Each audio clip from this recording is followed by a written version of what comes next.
Buenos dias. Good morning. This week we have a story that is kind of about an ocean. It's a story about these two turtles. It's called Las Aventuras de Gary y Harry, Un cuento de dos tortugas, the tale of two turtles. There's Gary and Harry.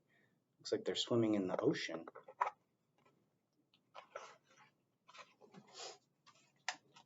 Deep in the sparkling sea, Gary the green sea turtle and his best friend Harry the hawksbill turtle played in their ocean home.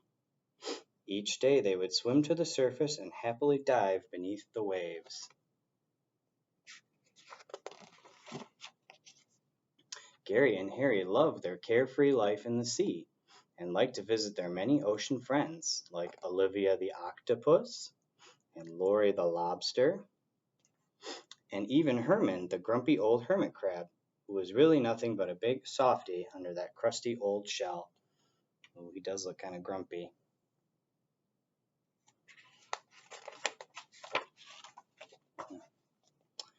For Gary and Harry, each day was a great underwater adventure. Some days they would explore deep into the dark underwater caverns. Ooh, it looks kind of spooky. It's very dark down there. Other days they would search for long lost treasures buried deep in the hulls of old sunken ships. They're like inside a ship. Oh, and look what he found. It's like a jewel. When they wanted a good laugh, they would visit the crazy clownfishes who performed Harold Harlequin Shrimp's spectacular sea circus.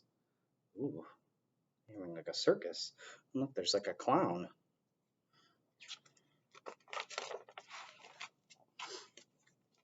One day, after their morning adventure, Gary and Harry were especially hungry.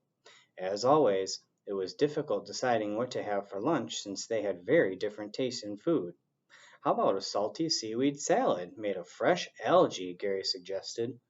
Ooh, there's the algae. Ooh, and look at Harry. Do you think he likes it?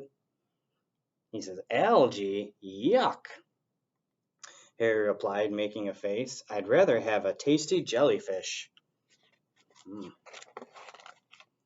His wish had been answered, for suddenly a school of jellyfish floated by. A school, that means like there's a bunch of them all together. It's called a school of jellyfish.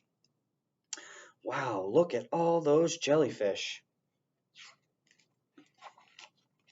Harry quickly swam to the largest one and swallowed it in one big gulp. Gary expected to hear a satisfied ah, but instead Harry responded with a terrified ah. Look, it's stuck in his mouth. And that doesn't look like a jellyfish. I wonder what it is. Harry was gasping and choking. That was no jellyfish he had swallowed. It was a plastic bag. Oh, and look at his friend. He's going, oh no, what do I do? Harry knew many sea turtles had died from choking on plastic bags, but he never once thought it would happen to him. Uh-oh. It looks like he's in trouble. I wonder what they'll do.